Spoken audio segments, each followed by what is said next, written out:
Okay, we are live. It takes a second to get these things started in the internet broadcast world. So, welcome everybody to the rally, The Spark. We're really happy to be here, and we are just beginning to kick things off with the opening. And we're going to be broadcasting into our Facebook group right now, as well as into the rally in Discord. So, as we get all those feeds set up and make sure everything is rolling forward, I'm going to introduce to you. I'm going to introduce Betsy to you here, and we're going to get things started.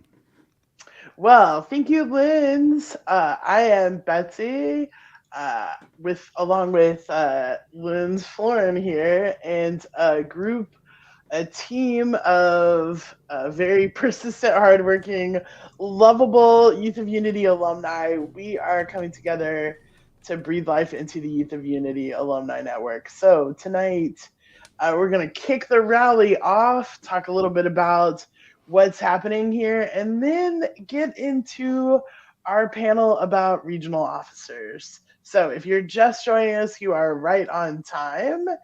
And we're going to take a moment and kind of just get centered, just center into the rally experience wherever you are.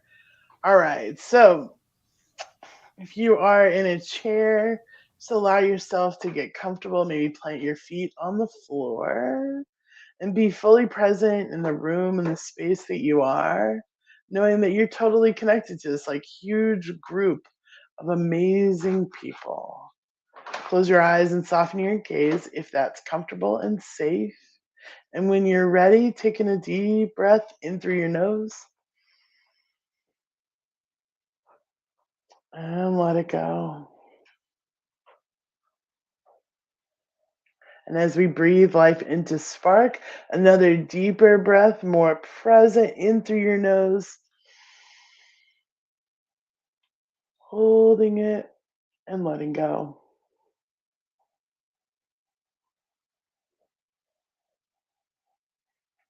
Welcome to the Spark. This rally has been a long time coming, and when our team first got together to talk about it, one of the things that was the strongest, a strong theme, was belonging. In fact, one of the names, like one of the variations of what our theme should be, was really focusing on wanting to welcome people home and wanting to welcome them to our event, but also just expanding our network. Um, and so I'm going to read a quote that we have from Bell Hooks. The light of love is always within us, no matter how cold the flame. It is always present, waiting for the spark to ignite, waiting for the heart to awaken. And we just wanted to really, I feel like one of the strongest intentions, and pipe in anytime you want here, Linz, but one of the strongest intentions really was to like, if we just like took the brakes off of this thing and let sparks fly, what exactly would happen? And what would be the magic of that? And I feel like that sort of guided us in this rally and this event. Um, Yeah. Well, I think it's rooted in probably the spark situation that we felt with the team that came together, that has been able to put on some of these events. That when we came together, we didn't always know what was going to happen, but there was some magic in the air, and if we let it, and if we made space for it to move around, then things would happen that we couldn't have anticipated. And so I think that's the sort of a piece of the spark energy. And there are just so many ways, I think, that we've experienced sparks at different levels in our lives. And so, really, no matter where you are, there's always some kind of rejuvenation or kind of a little bit of a pep you need to like move forward. And so, we're hoping that this weekend can be that at any level for you, no matter where you are. Because one of the things we really believe is that this group is not about you know, re-experiencing the memories that we had before. It's about meeting us where we are and experiencing who we've become and who each of these individuals has become as a result of passing through Youth of Unity, whether as a participant, teen, or as a sponsor. It just makes such interesting people and makes such cool spark potential. And it's also just it's been exciting to you know, now this is our fourth event to really see what has sparked as as a result of connecting people who would have never met otherwise, who, like we found even amongst generations, there's a shorthand, and it's uh it's pretty incredible. So we are excited to have this event, and tonight we have our regional officer panel. In fact, I will go ahead and share my screen, and then I can a little bit go through our schedule, which we have in a couple of. Oh wait, I have to hit a button. Share screen. Oh, fun. Okay. Um, let's see. This is the screen. All right. So this is our website, specifically rally.youalumni.com. And if you scroll, you can click on this I'm not button and head to seeing it. schedule. Oh, wait, there it is. Oh, I'm just making Ooh. up stuff. No, no, no, it's there. Start at Save. go back to the top. It wasn't Right, on the right, screen. right. It's okay. All right. So this is like a whole thing. Woo! It's our website. But if you scroll to this little button for schedule, that's my own sound effects. It sounded so much better in my head. All right.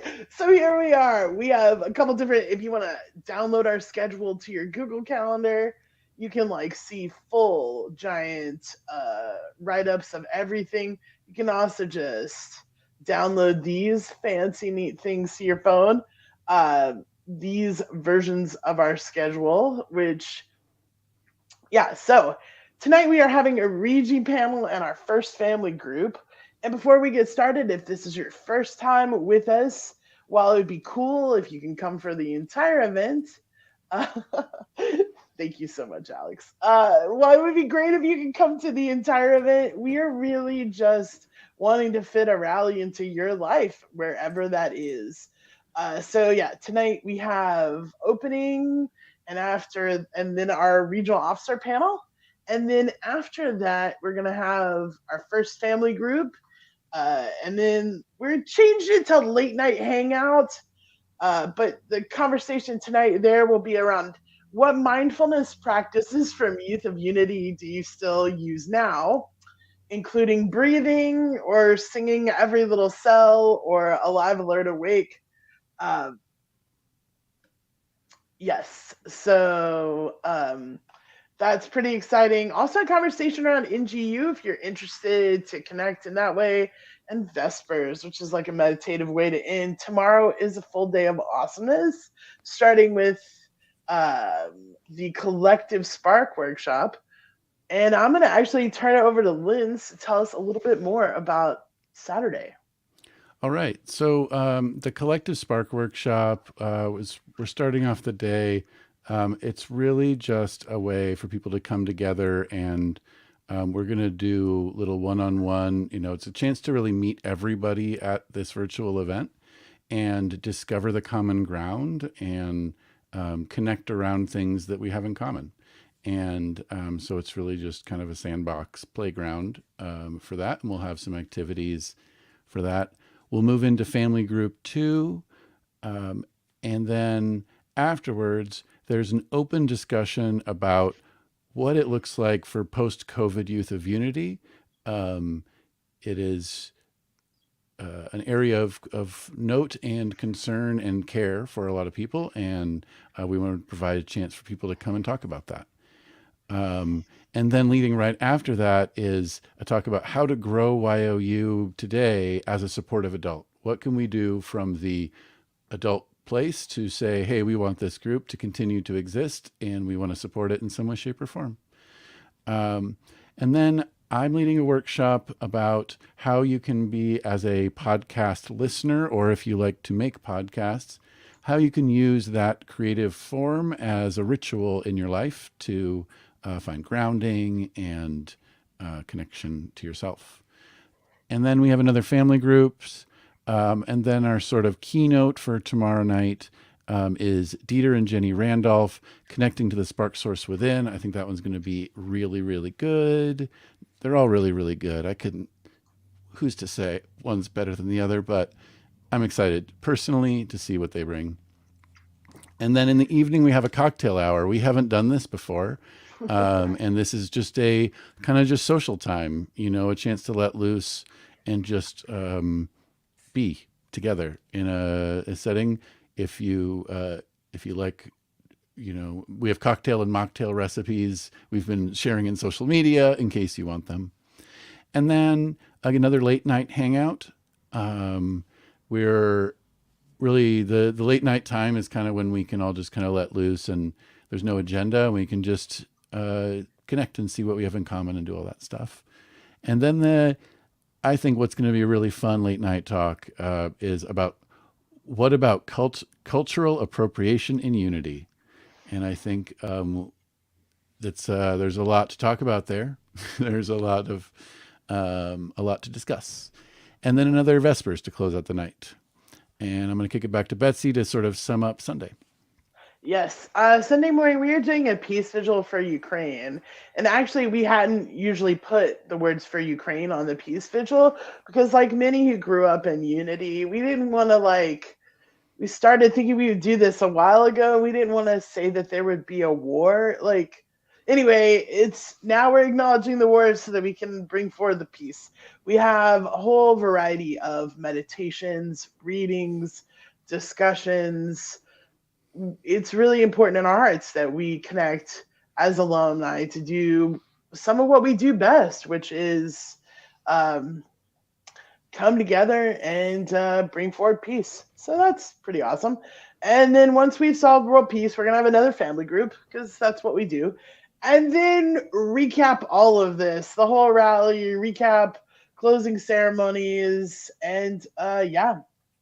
And then we'll get ready for the rest of our awesome lives to bring that forward. And so that is our weekend.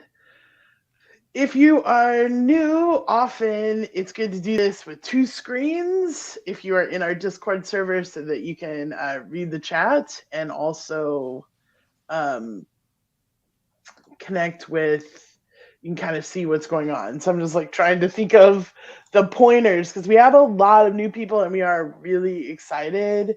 And people who've never been to our events before, we're really excited to welcome you here and kind of get started with rally. So with that, I'm trying to think if there is anything. We do have a rally website, but this rally is a little bit different. Everything is contained mostly in our Discord server, and we have a lot of events that are marked as events this time. So, all right, I think I've covered Yeah, at least. feels like we've covered all the basics. I mean, what I will say too is that if this is your first time and this is all feeling very foreign and you're needing help participating, please reach out to us through any method you can, so that we can help diagnose whatever problem you're having. If it's a technological one, if it's something else, we can help talk you through it. Then it will allow you to participate and be present. We would love to do that. So I would say don't let a little bit of technical struggle stop you from participating, and reach out for help, and we're happy to do it. And then I think now it is time to kick things off with the Regi panel. All right. So when we were coming up with one of our biggest passions is history, and specifically Youth of Unity history. We actually have a history website that catalogs all of the regions, not only all of the generations, but all of the regions of Youth of Unity. I mean, it sounds like it's not even possible, and yet I'm telling you, it's a thing that exists. literally currently as we speak. All right, so here we are. That's like our main web. Oh nope, that's me thinking I'm screen sharing, and I'm not. Whoops. Okay, so our history is very important. And our regional team, thank you, Aiden. Our regional team is actually made up of, we did not think to introduce ourselves. Me and our regional team, our alumni network event team is myself, and I graduated Y.O.U in 95 and was also later a sponsor and consultant. Uh, Oh, wait, uh, you're okay here. I'm Linz Florin, and I started YOU in 1995, well, 94 actually, but I graduated in 99, and I was a regional officer from 97 to 98, I think, and then international officer from 98 to 99. And yeah, so that is me. And so the rest of our team includes three teammates, all from, okay, actually, three teammates and a new junior teammate, and they are all graduated between the in the 2010s era. And so one of the things that we noticed, because we are so different generationally on our team, was how it didn't matter what time period you were talking about, almost all of us had a regional officer who changed something for us, who elevated something for us, and that regardless of time or space, that this was really a pretty consistent a pretty consistent element of like our growth and of the Youth of Unity experience. Because, and even to start off our panel here a little bit with a little bit of historical context, if you were in Youth of Unity prior to 2010, that's pretty well, we'll say 2006. From 2006, or actually from 1938 to 2006, is it 38 or okay?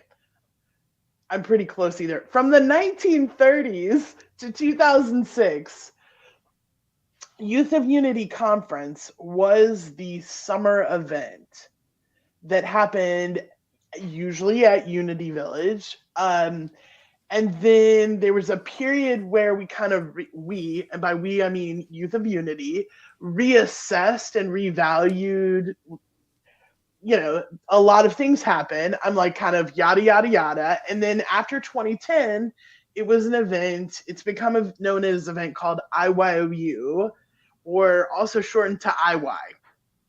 Anyway, so with that, running for international officer over different generations has been different.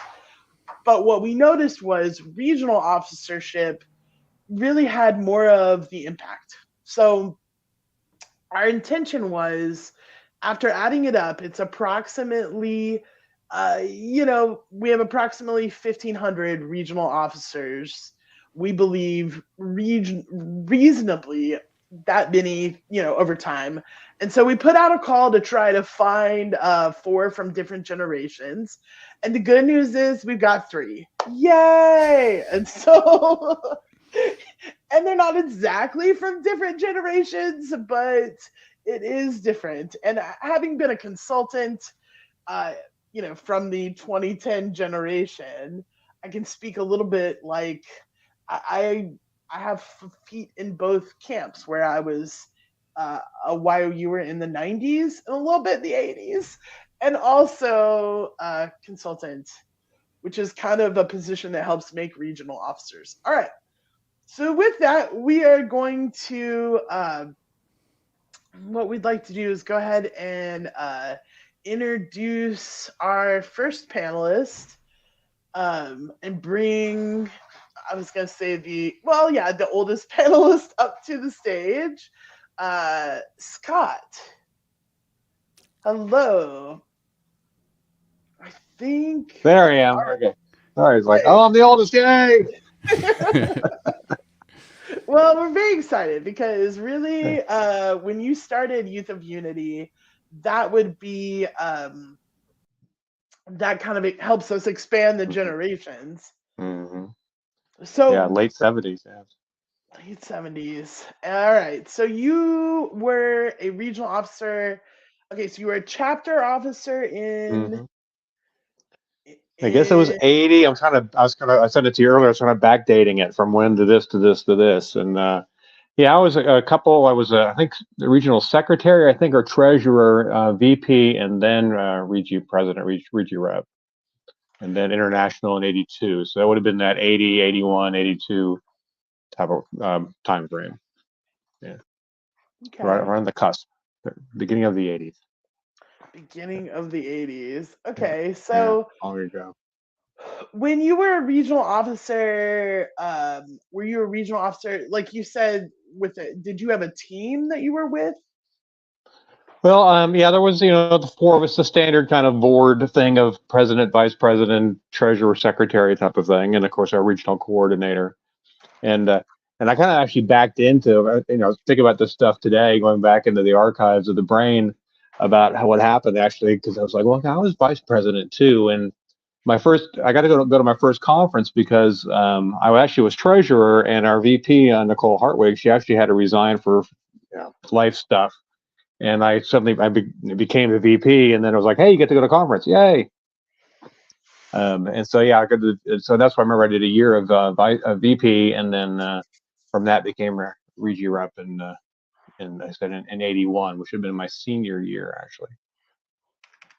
Okay, so in your era, was it okay? So because you're saying a structure that is different than you're saying, like president, vice president. Yeah, kind of When standard board thing. Yes. Okay, Yeah. which is different than later generations. So, were Hmm. you considered a Regi in your like when you were vice president? Was that a regional team and everybody was the Regi rep, or was it like the president was the Regi and Correct. everybody else was okay?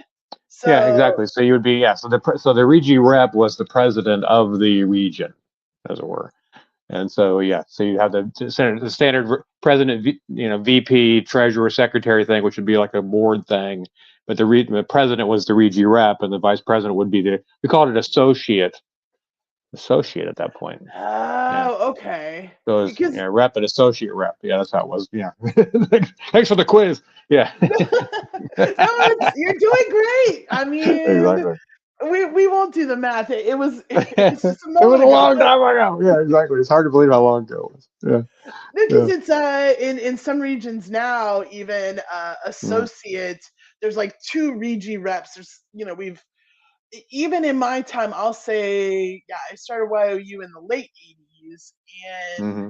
even on a chapter level, you still had a very board like there was a president, a vice Yeah. president. But I think even by the end of the '90s, that has all changed. Oh, So interesting. Yeah. so when you ran for office, did you like get up at rally? Was it like you and a lot of other people? Like when you ran for president of the Hmm. when you ran for Regi reps, how did that work? Yeah. Do you remember? Yeah. Once again, go back to the archives of that. It's and the reason I brought that part up is a kind of like, it was just, I was a chapter president, and like, oh, it'd be interesting to be on the regional board or whatever, and that'd be nice. Okay, I'll kind of be, secretary treasurer, but yeah, suddenly I became VP, and stepped into that role without even thinking I was stepping into that role. And but yeah, as far as it would have been that kind of, I don't want to say standard, but type of thing where it was the election thing, and you may put your hat in the ring. And I don't remember if there were multiple people trying to do it. It almost, or it's like pulling back the mental archives, thinking that it was almost like, okay, hey, I'm VP, and that nobody else wants to do it. I'll be president or rep.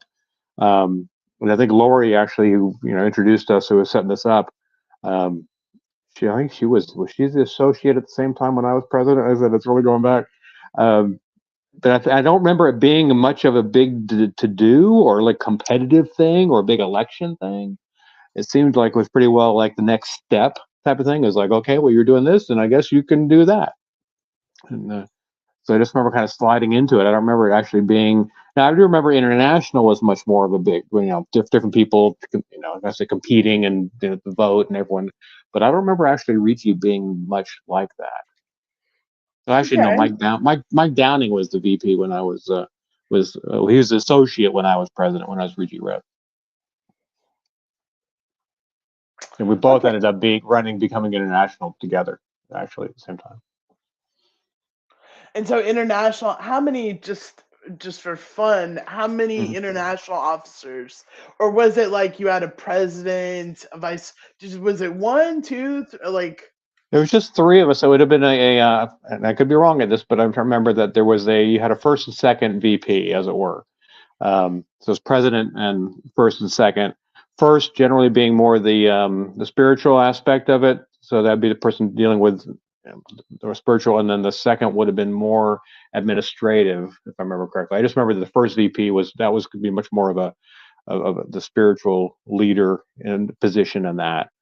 And then, because the three of us, then along with the coordinator, international coordinator, would be who put conference together, and we would meet midway through the year. We'd go to Kansas City and kind of start our planning thing, and then of course when the event happened, we would be leaders of it and organizing it and depending how we wanted to break it up and who's the leader of the day or that kind of stuff. But it would have been the three of us along with the international coordinator, and that was our primary thing, was conference. I mean, we would do stuff throughout the year, maybe visit, go to rallies in different regions and such. But for the most part, it was really conference was the deal. That's why you're there.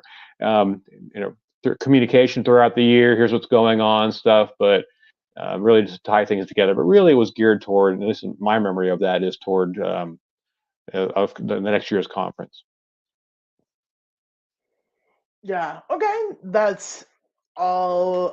It's interesting how, because I believe by the time Lynn's was also an international, and so a Regi first, a regional officer first, and then an international in '99. And so by the time we got to '99, I think even by the time in the '90s, it's just interesting how quickly that became a different thing. Mm-hmm. Am I It was, wrong, Lynn? Like, so the yeah, no, structure, yeah. there were three, and I can see exactly how this would happen, but they became three presidents. And it was like the president of prayer, the president of communications, and the president of service was the that other works. one. Yeah. And so you can just sort of, Makes I can sense. imagine how like the hierarchy started to break down and they realized Yeah. they needed to make them level. And I think Yeah. that's, to go back to the regions, I think that's what happened by the time I was a regional officer too. And I'm going to bring Barbara up now because Barbara and I were on a team together. And not just that, but we were in a chapter together. So Lynn's and I go way back. yeah, we've known each other a long time. And yeah, so we were in the chapter together, and then we served as regionals. And in West Central, where we were, there were two main Regis and two associate Regis. Yeah. And we acted as a team, but because of the dynamic where conference had a limited capacity, only two people got a free ride to conference. Right. The other two got a spot if they wanted it, but they'd have to pay, or something. And so there's the dynamic because conference was so, the supply and demand on conference was very much like not enough seats. It was full at the inn, and you were really trying to fight for your quota. Yeah. And so that, I think, affected the dynamic of the regional officers. Yeah, like there's the four of us were able to go to the conference together automatically once we got voted in as Regis. And only the first two who weren't associates got to be like on the stage for the little ceremony at conference. Whereas me and Linz didn't get to do that. We were in the audience as associates. But then when we interacted as a team, there was no difference between the four of us. Like we were complete equals and we were treated as such. Yeah, I remember that. That's part of what I said when I was saying I got to go to conference my first year because I became associate A year ahead of what I might otherwise had if it had been like, okay, I'll do this for a year and then I'll do that. But I was kind of backed into it. Yeah, I remember exactly. It was the two positions got to go automatically. Yay! Yeah. Nice perk. Mm-hmm. Which is also like, it's so, having grown up with Y.O.U, where it was hard to go to conference in the 90s, and then being a consultant in the 2000s where IYOU, like, we were lucky if we got to 125 people. It felt like I was telling my Y.O.Uers about a fantasy land where it was hard to go to conference. Like, I'm like, no, but there were, like, and at the same time, like, even if unity hadn't have shifted, the culture shifted, because when I went to church, everybody had to go to church, and after, that's a cultural shift that would have taken place in Y.O.U regardless. So, okay, so Scott, you were saying on your team it was really equal. Do you remember if during the year did you meet with your consultant? To plan rallies? Did you plan rallies? Did you communicate? Like, what role did a regional officer have? I remember we didn't actually plan rally. The rally planning would have come down to the chapter, whoever the host was. Obviously, we'd be involved and consult and be available for such things, and maybe have a role that we would take, during the rally. But really, it came down to the chapter would take the ball and run with it. So we would, and of course, ironically, I'm wearing a Southwest shirt, as a Southwest region. Southwest, of course, including Phoenix being part of it and Hawaii being part of it. Part of it is very close and a couple-hour drive, and other parts are really far apart. I think Hawaii was part of it, but at that point, because of what's going on, because of being so far away. But so we would really, a lot of our stuff was far more administrative then. I mean, that's part of why I think it was that standard board structure, because it would have been, okay, here's what's going on. We're going to, here's plan the year out, who's going to be doing the rallies, who's going to be hosting this, but also had to do with our service project. Traditionally, I'm not sure, what their status is now or when this may have changed, but and that's how I got into Y.O.U actually, was because the service project in the Southwest traditionally was a summer camp. And that was really the big deal, is that, the summer, doing a week summer camp is quite an endeavor. And it would be, I would say Sunday school kids, but obviously kids from different churches at different ages, all the way from kindergarten up to, junior high. Of course, and it was a great recruiting tool for Y.O.U. In fact, that's how I got involved, because you go to the camp and just get immersed in all the, joy songs and everything, and it'd be like, hey, I'm gonna, I want to do that. That's how you keep it going. But the role of the Regi rep would have been head counselor. Okay. And then whoever the highest ranking female would be the head female counselor or something like that.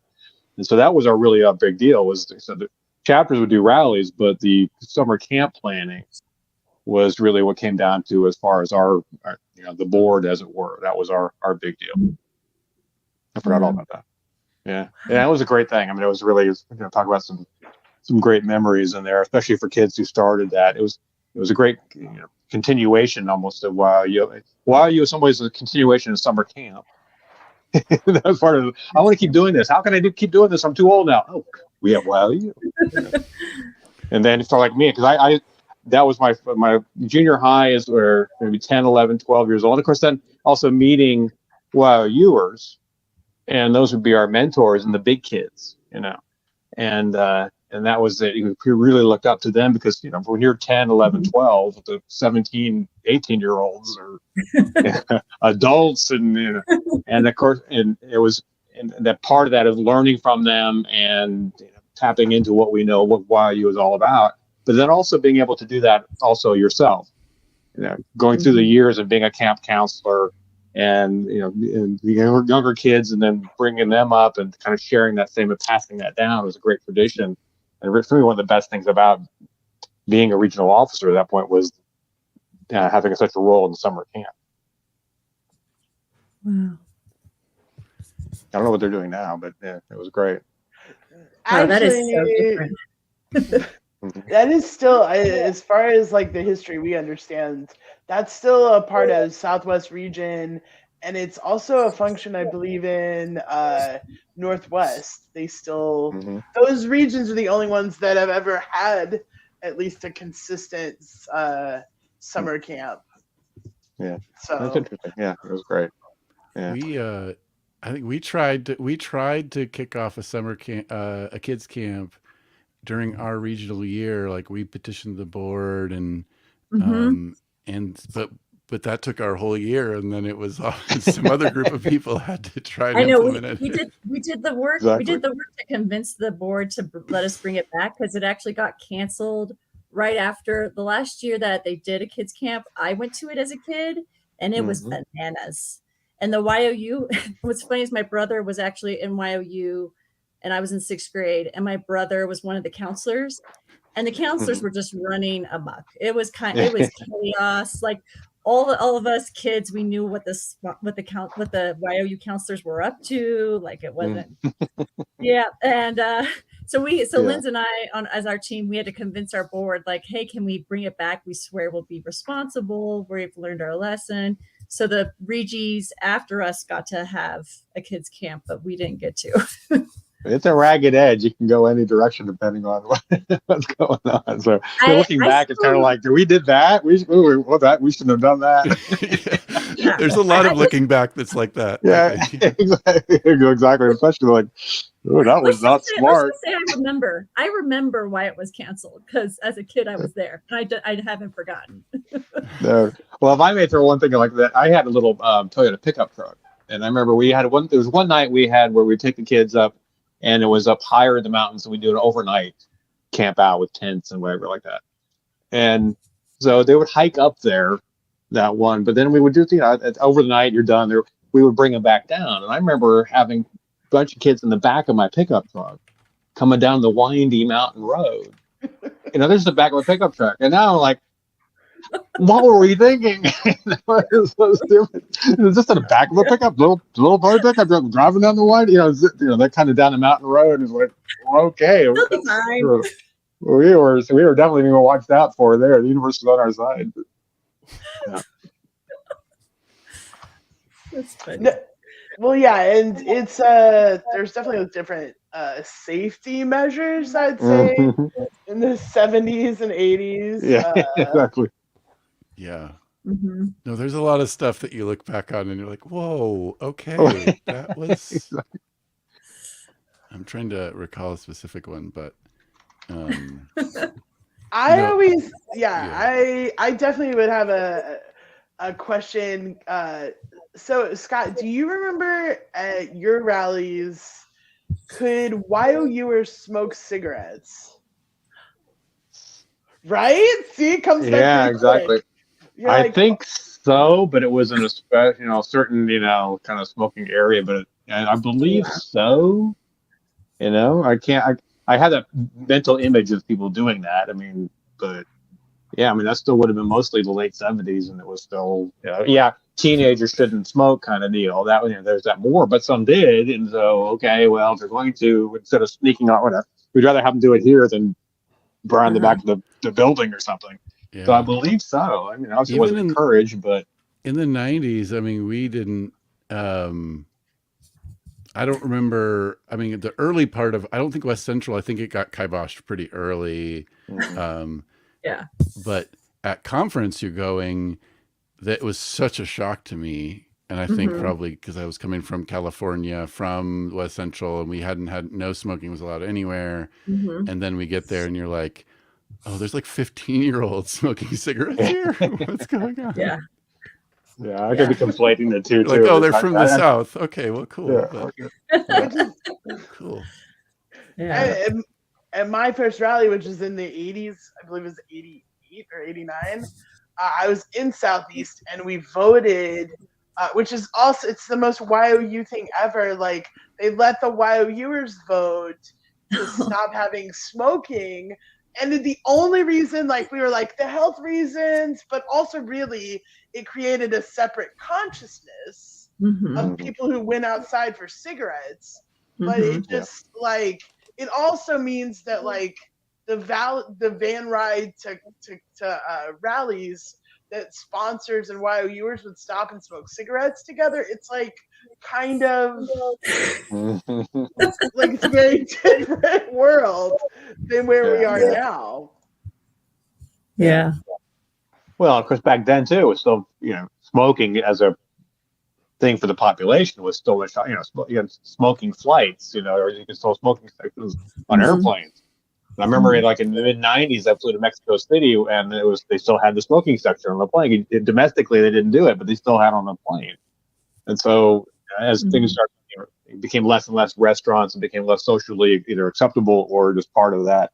I guess it'd be even easier to make it not happen. But back then, it was still, a percentage of the population. So, you didn't want teenagers to do it. Okay, if you're going to. But it's still, like I said, the economy of like the sponsors, and let's go out and smoke one. Okay. I mean, I can't imagine what it's like with vapes now, right? Like, what must, I mean, it's not like they're not being brought. It's not like they're not being used. It's pretty hideable. But you hope they don't make it the center of their activity, I guess. Exactly. And that's, I mean, as Regis, like you sort of, and as international, but also like you think for the group a bit more. I think that's one thing it taught me is like, I can plan an event that I would really love, but it won't be as fulfilling as if everybody loves it. So why don't I plan an event everybody loves? And so to be able to think outside of myself is a skill that as I've become an adult, I realize is not everywhere. Yeah. That's true. Yeah. Well, and I speaking to that too, like it'd be fascinating for me to hear how other regions over the years and even now plan rallies and events, because like hearing from Scott where the chapters plan the rallies, like in me and Linz's time in the 90s in West Central, the Regis planned the rallies. And we met once a month together separately for a whole weekend. And we planned every month, like leading up to each rally. And we had 2 rallies. And then we had an event where we would teach representatives from other chapters how to do their own rally. And we would teach them the skills of how to plan a rally. But it was like, I mean, we were taught like a very systematic way of like, identify the needs of the group. And before you even do that, write everything that you want there and then put that aside and let go of your wants and just think of the needs for the group. And that was so ingrained in us of like how you plan a rally that like since that, when I've been a sponsor now in Y.O.U, when I've watched some groups plan rallies and they're like, let's think of the theme first. And I'm always like, really? Oh, I was not taught that way. Okay. It's been very like educational for me to learn like, oh, you can do this kind of event more than one way and it can work out cool. But we were not taught that there was more than one way while we were in it. Exactly. Yeah. Yeah, you wouldn't think that until, because that's, hey, here's how you do it, and it's your experience as attending it, and then you just repeat what you know, right? Not realizing that there's other ways to do it, and especially different regions. That was one of the most interesting things about being international was being able to go to other regions, and see how things are done differently, and it's obviously similarity, but there's some things are different. It's like, oh, that's interesting, or just go to. Because you come into this sequence, then that's what you know, not realize you just think that's the way it is. There must be a reason. That's the way it's been since 100 years. But no, it's actually just kind of a different way of doing it based on the people.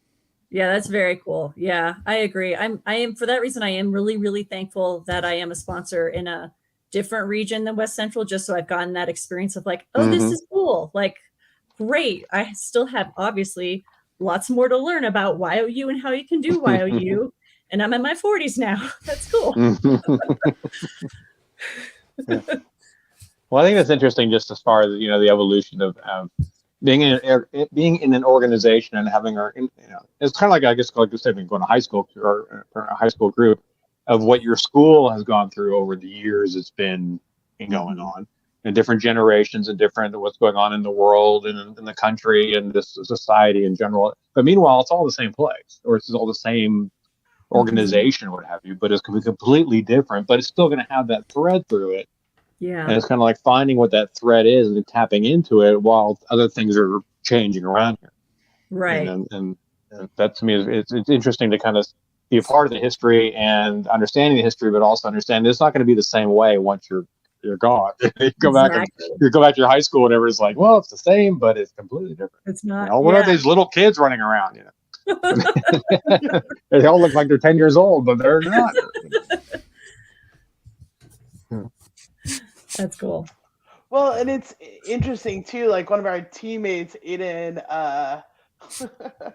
had just messaged, and he was also a regional officer, um, in the 2010s, and he had mentioned before that part of his experience was just sort of walking into the role, and they planned, I believe, all of the events for the year, including, well, if I recall correctly, he's from Northwest or Western, depending on what time, what era you're in, and they plan one event with the incoming and outgoing regional officers, and then two of the other events you plan during the year. But I think that, and it's funny, one of the questions that we were asked is what series events are normal in regions outside Southwest. And while here we only really have represented West Central and Southwest. Okay, so I guess the question is, since we're so generationally different, other than rallies, I'll turn this to you, Scott. Other than like rallies and like obviously you had your weekly chapter meetings, what other events did you get together with? How often were you getting together with either your team or Y.O.U.ers? Mm-hmm. Well, I remember that because we actually, if I remember correctly, would have like 4 events throughout the year. You know, we'd have the official rally in June, election of officers, the whole shebang, board, rules changes and what have you. But also we would do 3 others, so essentially 2 big ones and 2 little ones. Remember, we would do like a Christmas something. Would it be a dance? So it's just popping into my head as I'm thinking about it. We also would do like a beach party thing. Fun. That was one thing. I remember we did a beach party in usually like Newport or Del Rey, whatever, down that part, Orange County, somewhere central.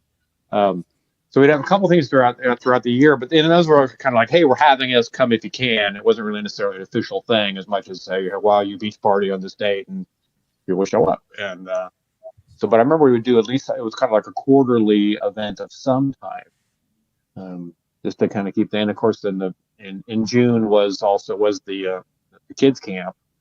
And now that would often dovetail into the pre-camp and the post-camp stuff, the stuff beforehand, the planning and getting all together, and then of course afterwards the recovery and I remember one year, actually it was the year that Airplane came out, and after camp was over, we came down off the mountain and we went to the drive-in movie theater and had the front row where it's kind of like a berm, and parked the cars. We had our sleeping bags and everything, and just kind of laid those out on top of the cars and the whole thing, watched Airplane.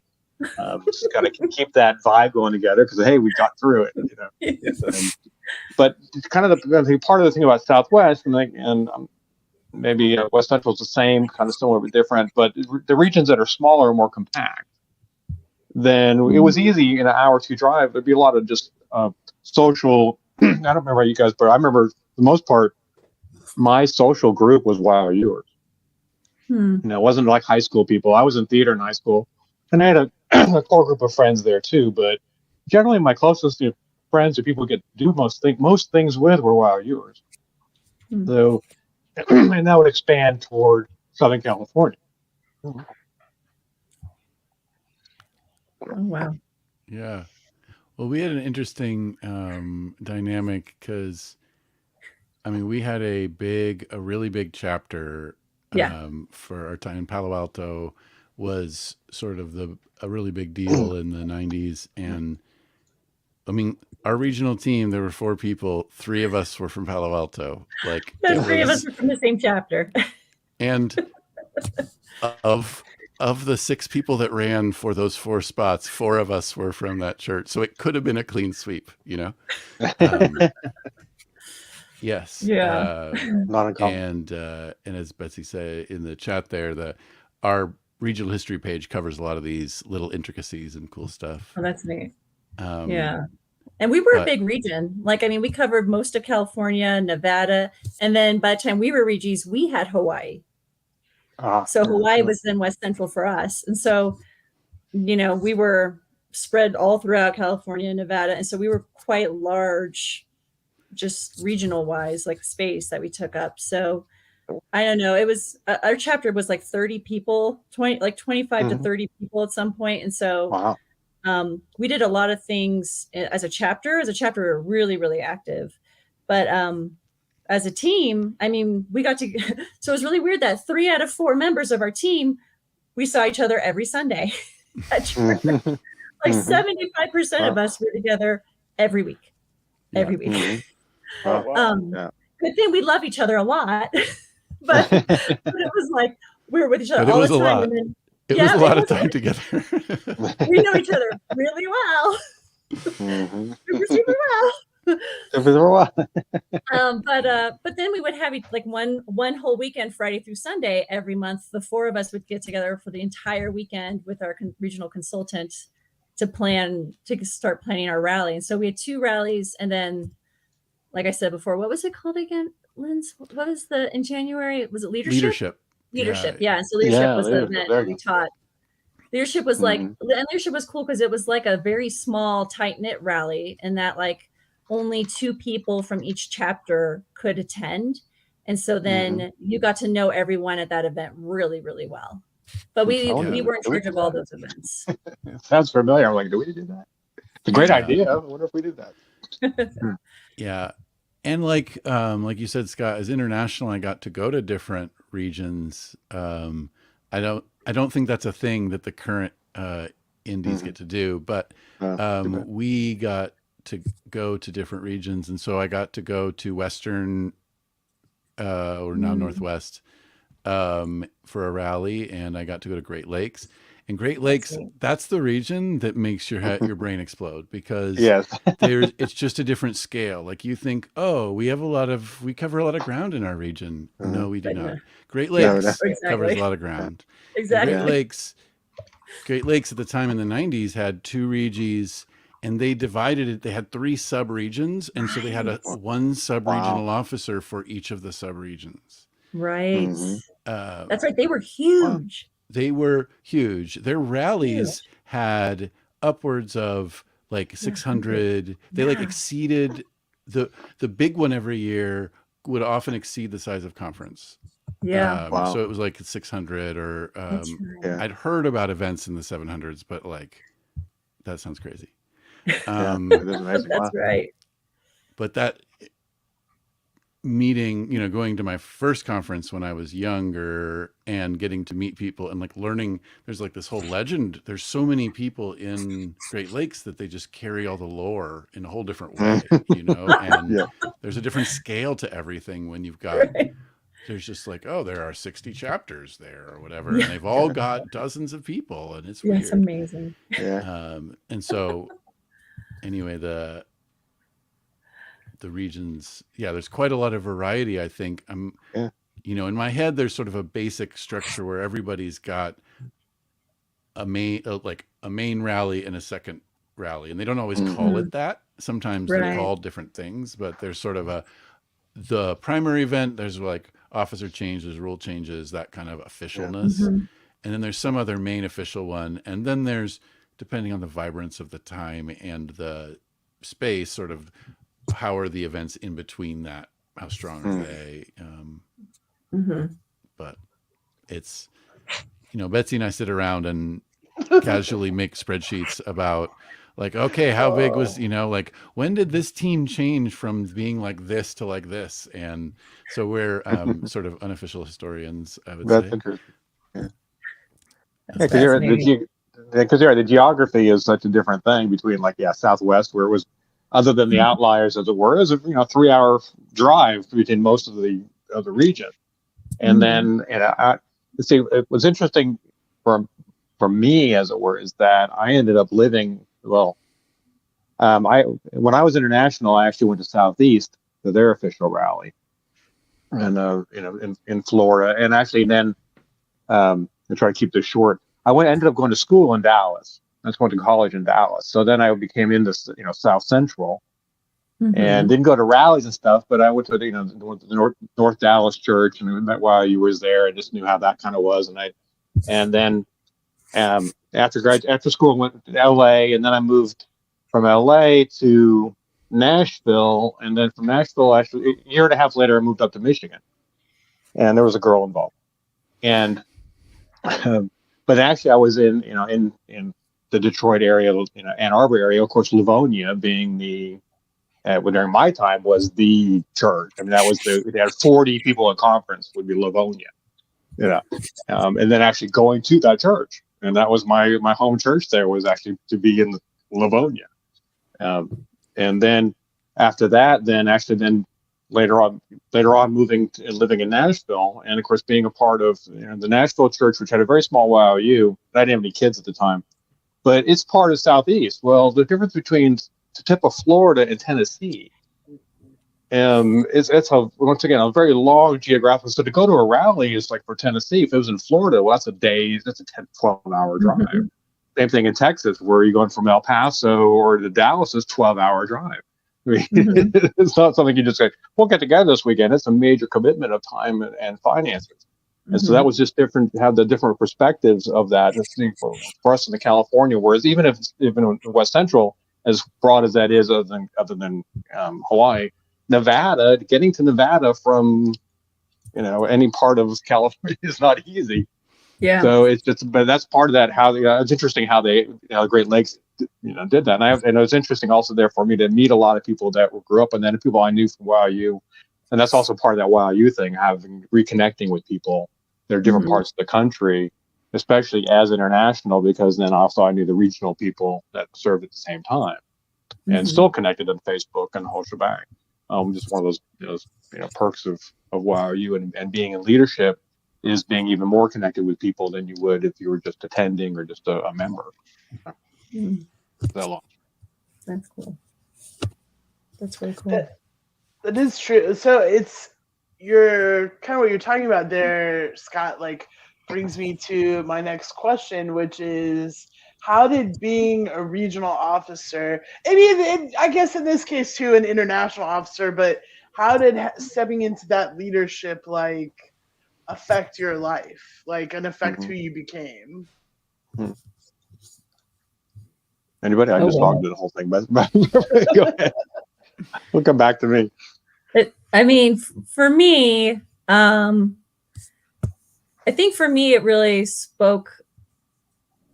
It's like being a Regi, having been in that experience. It really affected me in a profound way because, I'm the baby of my family, and all growing up, I was always treated as you're the baby of the family. Doesn't matter that you're a teenager, you're the baby of the family. And even to this day, it doesn't matter. I will always be the baby of my nuclear family. And I love them to death. And it's adorable. And Lynn's just smiling because he knows my family very well. And I'm always going to be their baby. But being a Regi, it helped. And it was really cool because my mom was the youth education director at our church. So for my mom to see me become a Regi and then realize, oh, she's in charge of a lot of 100-something people at this event. She's one of 4 people who are making this happen in a smooth and purposeful way. It was really, really, it was good for me to realize, oh, I don't have to be just that role, whatever the role was, whether it's, the nerd in high school, the baby of my family, the whatever role, all of us, it was nice for me to be able to be oh, I can be someone who can, be seen as responsible and seen as a leader and trusted in that position and voted by my peers with that trust.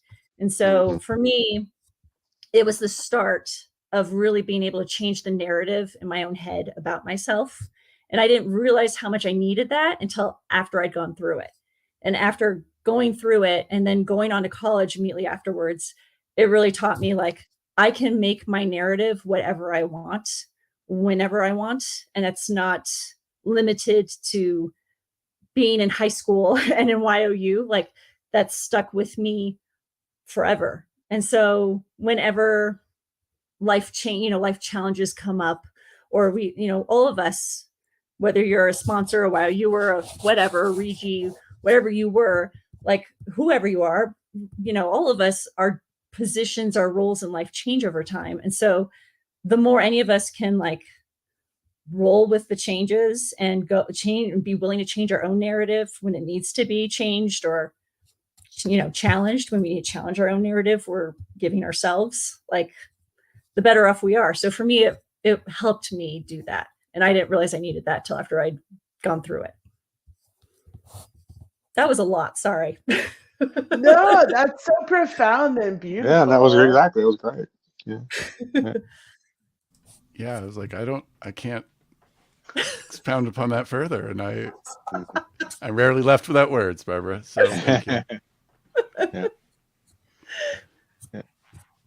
But I mean, I bet like too, like even if you weren't a Regi, like just having the experience of been in Y.O.U, and if you hopefully had a positive experience in Y.O.U, people can leave that experience, whatever it was, whether you were just a sponsor and never were a YOU, or whether you were a YOU or a Regi or international or whatever, like hopefully YOU has has given people a little bit of that gift of like, unconditional love and acceptance, and having felt that from other people.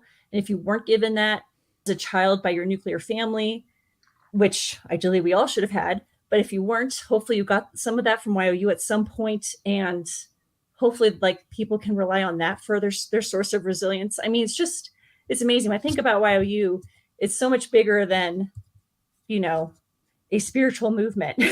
It really is like a tool and a key for people who maybe didn't get those, messages that they ideally should have gotten from their nuclear family. Mm-hmm.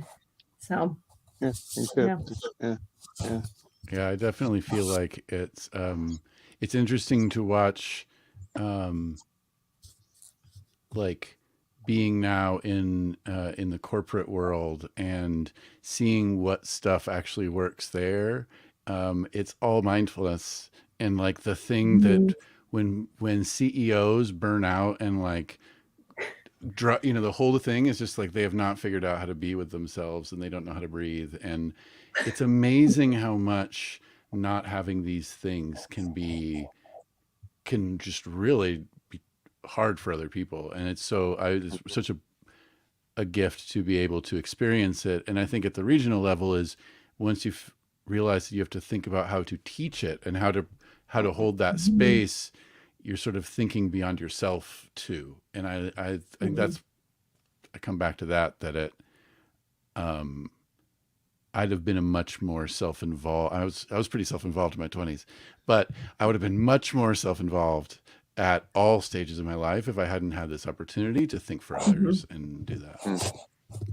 Yeah. Well, if I tag on with that, I think part of it, one of the great opportunities about YOU and being in a leadership position is that, for a lot of it, as Barbara was saying, you're in this environment of feeling accepted and loved and being able to express yourself, hopefully, at least my case, as I felt I was, versus how you may be in high school. And the social structure is in high school, and there's the student government and the athletes and the whole. I was a theater kid, so that's why I wasn't really getting involved in those other things. But I could get in a leadership position and do that type of thing in YOU because it was safe. I would never run for class president, especially at that point. That's a whole different world. Everyone, but to be able to get that experience of being in a leadership position and organizing and be part of an organization and stuff, in a supportive environment versus one where you feel like maybe they're trying to knock you down because of or not take you seriously, like a class, oh, who cares what the class president is kind of deal, but because you're maybe not fitting that role and you're outside of that key popular whatever those things in high school we deal with, and so where it's more nurturing and then be able to express that and it feels safe doing it, And a part of mine, look back at my time there, because, you know, I try to be not too hard on myself as a 17, 18, and actually 19-year-old even, was things I wish I would have done better, you know. Things like I've never been a real detail person. I've always been much more of the, hey, here's the big picture. In fact, I was, you know, president of the board of my church, and for my big thing was keeping the main thing the main thing. You know, there's plenty of people who are really good at keeping the lit and keeping things organized and taking that. I'm much more about like, okay, where's the boat going? You know, and keeping that culture and keeping things going. And I look back going like, well, I could have done that better. I should have been more on time. I was always late on my communication thing, or I just never did. But that's part of that time period we go through. And I think we're all, you know, a bit of imposter syndrome, going on at that time frame. And actually, the weird thing for me is I think I don't know, I don't know if there's ever been eclipsed, but I think I'm probably hold the record of the oldest international officer. I was actually 19. I don't know, when I turned 20, was I 20? When I was, there was a quirk in the schedule where you couldn't be 19. I think you couldn't be 19 when you were elected, or you couldn't be 19 when whatever. But the 1 year conference, my birthday's in the first week of August. The conference was moved right after it, so actually I was eligible by 1 week. And so I got to keep going 1 week. It was like, well, you know, actually I could run. You know, it's like it had been a year normally in July, but this 1 year it was in August. And so I wasn't aged out. So my freshman year in college, I was actually international president, even though I took a year off. I took a year off between high school and college, and then my first year in college. So I think I was 20 when I finally went out. And so that has its own challenges. So I try to extend it as long as possible for all the reasons we all, you know, wanted to extend it as long as we could. You know, I'm not sure where I went with all that, but but really that is part of that. You know, that part of our lives where generally you're either in leadership because you're part of that thing you want to do, and that's what your role is. Maybe you're running for office someday. In our case, it was just like, okay, like chapter president, okay, I'll do that. You know, next thing you know, you're VP of this or associate of that. And next thing you know is, hey, you know, you could be international. Really? Okay. You know, that wasn't my plan, but next thing I know, I like to do that, and all the things that you learn from it that actually then affect us later on in our lives, and whether it be something that takes that involved or you just incorporate it in your business world or your whatever you end up doing later on. So, yeah, my meander. And so many good places to go. Did you have something to say, Barbara? I didn't want to interrupt. I would love to hear you. I think, I mean, everything that Scott and Lynn said, I completely agree with, where it's just like, I mean, being a Regi, like, besides the whole narrative thing I said, like, it really also, it helped me to have perspective, just perspective, like whether it's large group perspective, what is the purpose of whatever it is you're doing ever, like this large event, a smaller scale event. Like, it just made you it made you start thinking with the lens of, why is this happening? What is the point of this, whatever this is? Yeah, and for that reason, like, being taught so much about having that lens and looking at anything through that lens, at least from our consultant, Jerry, that really stuck with me. And I'm really thankful, super thankful for being taught to have that perspective, especially, you know, as teenagers, we're very self-centered a lot of times. And so to be taught, like, no, think of others before you, and what, and the why, that stuck with me a lot. And I'm very thankful, because I'd like to think it's helped make me a better therapist. And I don't think I would have been a therapist today if it wasn't for Y.O.U, period. Not necessarily being a Regi, but just, you know, Heart Talks is basically group therapy in a much safer way. We can't respond. You're just validated by people listening. That's lovely. But I mean, yeah,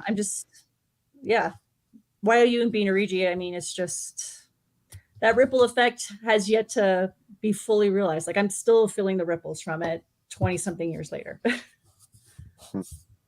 Yeah. I kind of feel like it's a little bit of a stream, like that's it created a stream that I can re-dip into, in fact. And I feel like, if I'm going to take the metaphor a bit further, this group this alumni network is sort of an attempt to fortify that stream and make sure that it's available for people to reconnect with that part of themselves when they need to. You know. Yes, everyone's welcome to go swimming in the stream. Yeah, exactly. I love somebody who'll play in my metaphors. That's great. Oh, you know me. I'm here for I it. just dip a toe. Yeah. Come Like, swim. are we the dam that like makes the stream create a lake that we can all swim in? Whatever the non-terrible environmental implications of that maybe. Yeah. But yeah, no, it's nice. It does feel like when you can have a conversation like this, and I ended up talking to a lot of former Y.O.U.ers, but it's still like hearing Scott's story and Barbara's story, like it still makes me remember things I'd forgotten I knew, you know? And so it kind of realizes that I have a deeper file system that is supporting my life now than I maybe realize. And it's, makes me I get real grateful real fast, you know, just real appreciative that I got that moment. I've met so many people in their lives who, you know, at best they're finding these things later, you know, in some cases they just never do.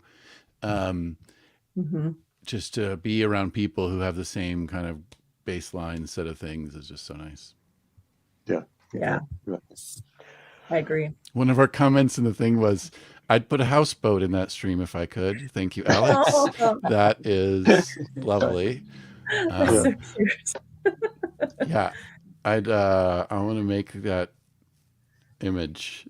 I'm going to play around and. Yeah. Ali Mayer asked us, and I've actually wondered about this. Like, as someone who had a really great rally experience and not the best high school experiences, the question was, if there was a Unity High School, so already I'm there, could student leadership function for the school in the same way regional officers function for the region? I've also thought about that too. I'm thinking regional officers in the Y.O.U. have so much latitude because it's a private group. This is incredible. While student government exists in the context of adult administration and state regulations, I read this and I like even saying it out loud, like that went somewhere different than I thought it was going. All right, so it is interesting, right? Like I said, I was always like, can we please have Unity, what are the boarding school? Like, Right. would it be a big rally all the time? Which sounds like it would be, but like having planned rallies, that's more intentional than sometimes it looks. Like, this is this thing we show up for and magically happens and we all have But so yeah, it'd be real interesting. I mean, I think we always talked, I think in my time, it was just like, what if we could go to a university where we knew everybody was going to be this way, you know? And there was a lot of talk about trying to make that happen. And the real world implications of that kind of thing is a whole nother level. Although what I do want to say is that what's really interesting is that as far as like me and Linds's Y.O.U. experience goes, a lot of people from our chapter did go to high school with Linz.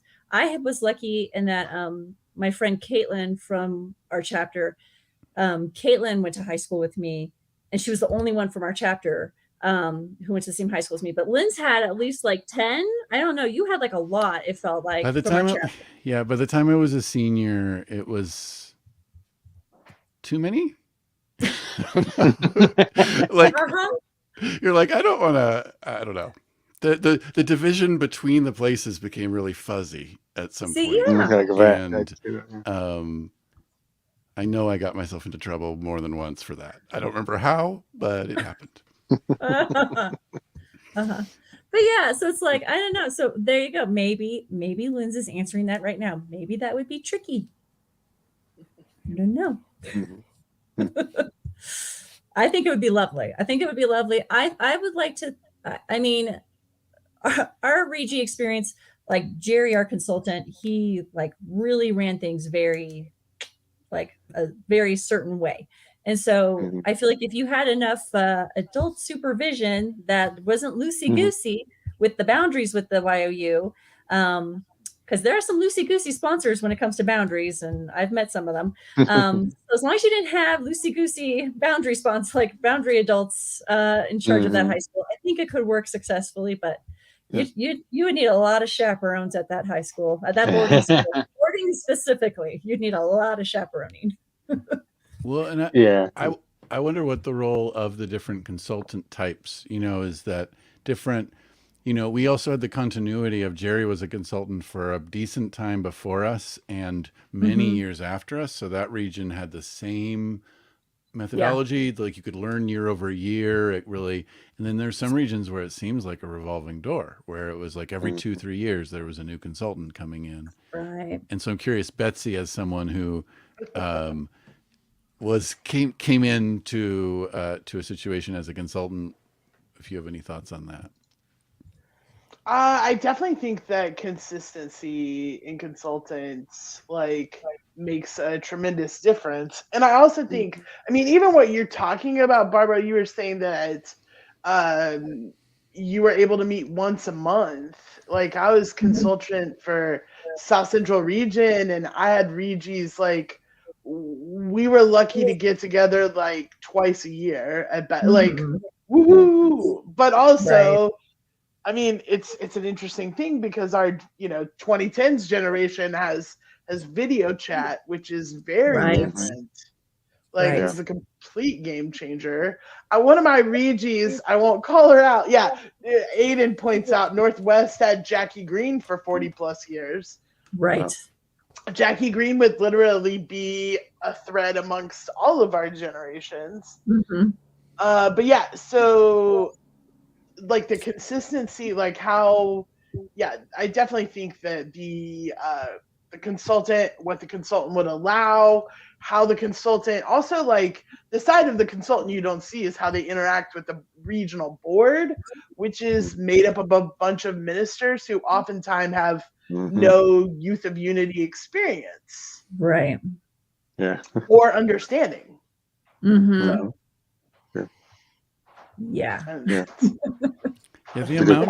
The amount of space taken up by we have to do this to the board is, probably a necessary evil, but it's such a bummer. And I just recalled having to get their approval being such a big part of doing certain things. And I guess it prepares you for life because management does not approve this decision. It's something you kind of get used to, but also it felt like the board was in such they just had such a different set of priorities.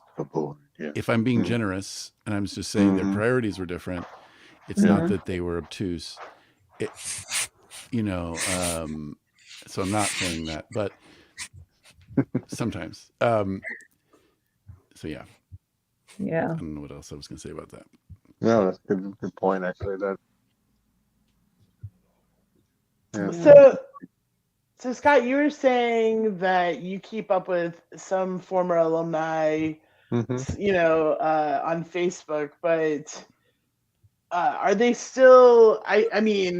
It seems obvious to somebody who, like myself, I'm here, but do you still connect with alumni on a regular basis? Yeah. Actually, very regularly. Actually, a couple of 7 years ago.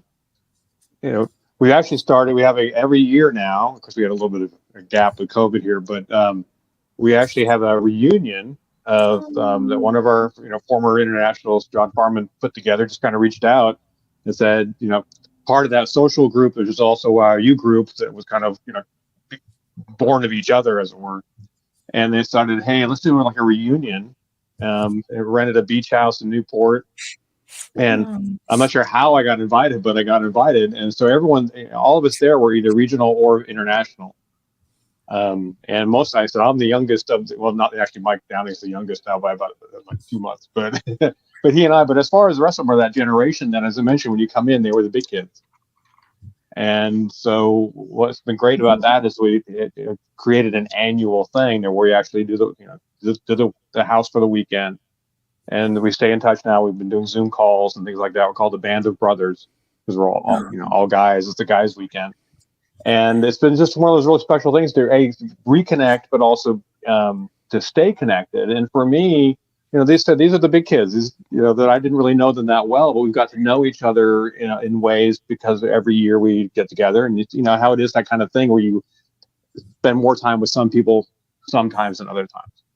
And people that you may not have really known that well, but now we find this common thing or this history that we didn't really know. It's like, and that's when it really, and to continue that thread about having that commonality that we all had. We all had that shared experience, and to be able to bring that into the current vibe, and then reconnect and to do other events too. Like actually with one guy I was with Tom Van Dyke, I was in California and stayed with him at his house. It was logistically wonderful to be able to line that up. So long and short of that, just being able to reconnect and stay not just connected with, hey, I know you, but also to have things where you actually take the effort to actually get together and actually strengthen that, and not just have it be a shared experience before, but also bring it into the current and continue that, and actually support each other with what we're going through at this point of our lives. Because at this point, I'm 58, and most of the guys now are in their, between that and 65. So we're going through different. People have been divorced and are having issues with that, or jobs, or transitions, or kids go off to college. This whole different thing, and how do we actually bring that shared knowledge and background and experience and stuff that we all learned back when we were teenagers to this time in our lives now? And it's incredibly valuable. So that's why I call it Band of Brothers, because we are like brothers in that we stay connected, but also we connect on a deeper level than we would if we were just high school buds. But we formed those relationships at that pivotal time in our lives. We were going through a different thing, but it's fun because you get to bring that high school thing to now, the fun part of it, but also use its maturity and life experience to combine those two to be able to help each other out and be a part of our world. And it's one of the greatest blessings in my world right now to be a part of that. And it's like we get together once a year, but we had to shift it from February to August because it kept having to keep changing because COVID is like, well, we'll do it in April. Well, we'll do it in next thing you know, a year and a half went by. It's like, well, how about 6 months instead of a year? It's like, let's get together sooner. Let's do it biannual. We'll do different places just because it becomes a huge part of our world now because of where we are in our lives. Yeah. So I recommend anyone do that. If just people that you were connected with back then, or you didn't even know that well, but now you have this shared experience. Maybe it's because you were officers and you have that, and maybe you got to know each other a little bit better than you just being you people and members. Is to try to nurture that, and because you do have a shared thing. So try to find a way to nurture that and tie it back together again where you are in your life, and see how that can be mutually supportive. Yeah, absolutely. I definitely agree with that. And it's funny because there's a part of me that really wonders, like Linz and I are very different in that we've known each other since 6th grade, not just Y.O.U. So we've known each other, it feels like forever. And so even if we weren't Regis, I'd like to think that we would stay in touch as much as we do. Like Linz and I talk to each other at least every year. We live in different states and I have children, so it makes it hard to get together. But yeah, I mean, it's one of those things where we make sure we keep in touch, and we haven't lost that at all. And because I'm in New Mexico, like when other past Y.O.U.ers from our chapter or other Regis from our team, when they're driving through New Mexico, because a lot of people go through New Mexico and they're moving to Texas. I literally had every Y.O.U.er I've known who's moved from California to Texas. They've stayed with me. It's adorable, and I love it. I'm here for it. Like it's just like I'm like, yes, I will be your stepping stone before you get to your permanent location. But it's cute and it's special. I love just whenever I get to talk to someone, whether it's a Regi from our team or one of our Y.O.U.ers from our chapter, like it's nice. It's special more than just Facebook. Like whenever you can, even if it's a text of like, hey, I'm thinking of you. It's it's meaningful. Yeah. Well, and certainly like what you're talking about, Scott, and even you, Barbara, like the idea of part of what we're trying to do by creating a thriving alumni network is to create a place where, even if you've lost touch with all of those people, so many of us are so awesome, and let's combine all that awesomeness. And that is what we have done tonight. And a new fun thing, we're gonna stay on time. Which means we are wrapping up the regional officer panel. I want to thank all of you for being here tonight, all of our panelists. This was just so many good things to stick with. All right. And so with that, I think thank you all. We are going to move in the next 15 minutes into our first family groups. So if you would like to be in a family, there is a channel, just a text channel called Join a Family Group. And you can sign up there and we will put you in a family. And our rally continues.